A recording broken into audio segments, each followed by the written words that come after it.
নেটফল zero. পশ্চিমবঙ্গের মানুষ বুঝছেন, গোটা ভারতবর্ষের মানুষ বুঝছেন, উত্তরপাড়া আরো বেশি বুঝছে। যেমন আরজি করে স্বাস্থ্য ব্যবস্থায় দুর্নীতি, চাপা দিতে মেয়েটিকে রেপ আর খুন করলো, তারপরে প্রিন্সিপালের বিরুদ্ধে একটা শুধুমাত্র দুর্নীতির তদন্ত করার জন্য 1.5 বছর লাগলো স্বাস্থ্য দপ্তরের এনওসি দিতে, মানে 1.5 বছর সময় লাগলো সব খাতাপত্তর গুছাতে।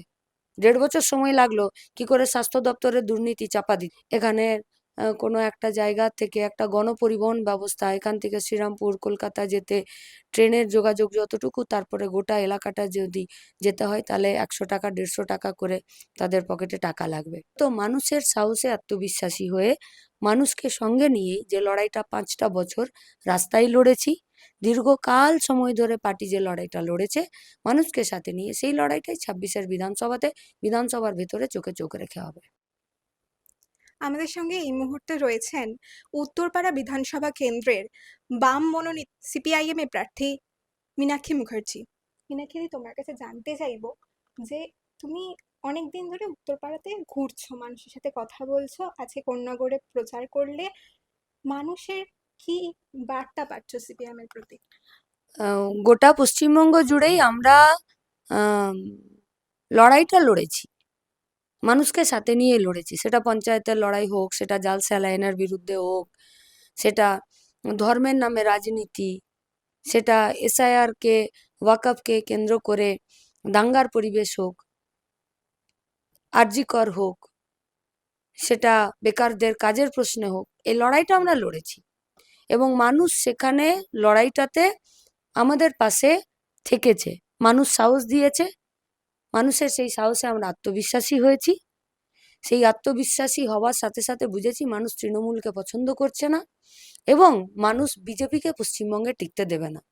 ফলত মানুষের সাহসে আত্মবিশ্বাসী হয়ে মানুষকে সঙ্গে নিয়ে যে লড়াইটা 5টা বছর রাস্তায় লড়েছি, দীর্ঘকাল সময় ধরে পার্টি যে লড়াইটা লড়েছে মানুষকে সাথে নিয়ে, সেই লড়াইটাই 26-এর বিধানসভাতে, বিধানসভার ভেতরে চোখে চোখ রেখে হবে। এরপরে জানতে চাইবো যে তোমাদের মূল লড়াই সেটা বিজেপি তৃণমূলের বিরুদ্ধে, কোন্নগরের ক্ষেত্রে আর কি কি সমস্যার সাথে তোমাকে লড়তে হচ্ছে? গোটা পশ্চিমবঙ্গের সাথেই, উত্তরপাড়াতে রাজবাড়ি, সেবা সদন, মহামায়া, মাতৃসদন, স্টেট জেনারেল হসপিটাল, যেমন আরজি করে স্বাস্থ্য ব্যবস্থায় দুর্নীতি, চাপা দিতে মেয়েটিকে রেপ আর খুন করলো, তারপরে প্রিন্সিপালের বিরুদ্ধে একটা শুধুমাত্র দুর্নীতির তদন্ত করার জন্য 1.5 বছর লাগলো স্বাস্থ্য দপ্তরের এনওসি দিতে, মানে 1.5 বছর সময় লাগলো সব খাতাপত্তর গুছাতে। 1.5 বছর সময় লাগলো কি করে স্বাস্থ্য দপ্তরের দুর্নীতি চাপা দিতে হয় তার জন্যে। ঠিক সেরকমই উত্তরপাড়াতেই যতগুলো হসপিটালের নাম বললাম, হেলথ সেন্টারের নাম বলছি, এগুলো সব ধুঁকছে ব্যবস্থার সিস্টেমের ফেলিয়ার, ব্যর্থতার জন্যে।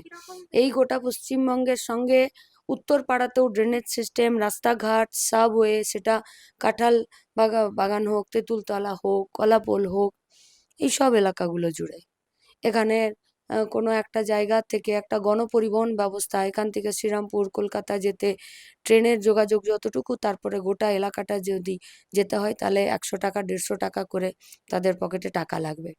বেকার ছেলেমেয়েদের কাজ নেই, বন্ধ জমির কারখানা, বন্ধ কারখানার জমিতে ফিরে নতুন করে কারখানা হয়নি, যেটা তৃণমূল কংগ্রেসের মানে প্রধান প্রতিশ্রুতি ছিল যে সমস্ত কারখানা খুলবে এবং বন্ধ কারখানার জমিতে কারখানা হবে, বছরে 2 লাখ বেকার ছেলেমেয়ের চাকরি হবে। বিজেপি এক কদম এগিয়ে বলেছিল যে বছর 2 কোটি ছেলেমেয়ের চাকরি হবে। সেখানে 8 বছরে শুধুমাত্র সরকারি জায়গাতে 2,78,544 জন, 744 জন তারা অবসর নিয়েছে, সেখানে কোনো চাকরি হয়নি। তো তার প্রভাব তো উত্তরপাড়াতেও আছে, উত্তরপাড়াতেও তো বেকার ছেলেমেয়ের সংখ্যা বেড়েছে, উত্তরপাড়াতেও তো যে ক্রিম ব্রেন আছে, যে মেধা আছে, সেই মেধা বাইরে চলে যেতে বাধ্য হয়েছে। যে বেকার ছেলেমেয়েরা এখানে আছে তারা কোনো অংশে হয়তো কোনো রকমে মাথা গোঁজার একটা কাজ করছে, টোটো কিনেছে। রাস্তায় অবৈধ নির্মাণ তো গোটা পশ্চিমবঙ্গের সাথে উত্তরপাড়াতে ছেয়ে গেছে, অবৈধ নির্মাণ, কোনো রকম কিচ্ছু নেই। আর তার সঙ্গে আইনের শাসনের একদম তলানিতে ঠেকেছে। মদ, গাঁজা, চরস, ইল্লিগেল, এখানে গুন্ডামি, মানে ভয় দেখানো, ধমকি দেওয়া, মানুষকে চাপে রাখা, মাথা তুলতে না দেওয়া, মানুষ এসব থেকে পরিত্রাণ চাইছে। 9 দিনের মাথায় উত্তরপাড়াতে দুটো রেপ হয়েছে, একটি প্রতিবন্ধী বাচ্চা মেয়ে রেপ হয়ে খুন হয়ে গেল। মানুষ গোটা পশ্চিমবঙ্গের সাথে সাথে উত্তরপাড়াতে এর বিরোধিতা চাইছে। এখন তো রাস্তাঘাটে বেরোলে মানুষ জিনিসপত্রের দাম, পেট্রোল ডিজেলের দাম ছেড়ে দিন, গ্যাসের 60 টাকা দাম বাড়িয়ে দিয়েছে, তার জন্য হাঁসফাঁস করছে।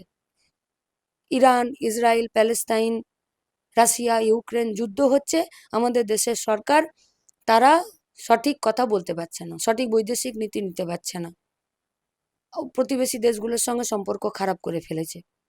কোনো ইকোনমিক পলিসি নেই যে পলিসিতে জিনিসপত্রের দাম কমবে, যে পলিসিতে তারা পশ্চিমবঙ্গের তৃণমূলের দুর্নীতির বিরুদ্ধে লড়বে। 77টা এমএলএ ছিল বিজেপির এই পশ্চিমবঙ্গের বিধানসভার ভেতরে, একটা দুর্নীতির গাড়ি চাকা আটকাতে পারেনি। বালি চুরি, চাল চুরি, কয়লা চুরি, চাকরি বিক্রি করা, অবৈধ আবাসন, পুকুর চুরি করে দেওয়া, গাছ চুরি করে নেওয়া, প্রকৃতির পরিবেশকে নষ্ট করে দেওয়া, গোটা উত্তরপাড়াটা গার্বেজ সেন্টারে পরিণত হয়েছে। গঙ্গা অ্যাকশন প্ল্যানে বিজেপি যে টাকা নিয়োগ করেছে সেই টাকারও কোনো হিসাব নেই। তাহলে বিজেপি তৃণমূলের বিরুদ্ধে কি করে লড়াই করবে, কি করে করবে? উপরন্তু তৃণমূলের এই গুন্ডামিকে অব্যাহত রাখতে কোনো রকমের আইনের শাসন এখানে প্রতিষ্ঠিত করার 77টা এমএলএ বিধানসভার ভেতরে, নেটফল 0। পশ্চিমবঙ্গের মানুষ বুঝছেন, গোটা ভারতবর্ষের মানুষ বুঝছেন, উত্তরপাড়া আরো বেশি বুঝছে।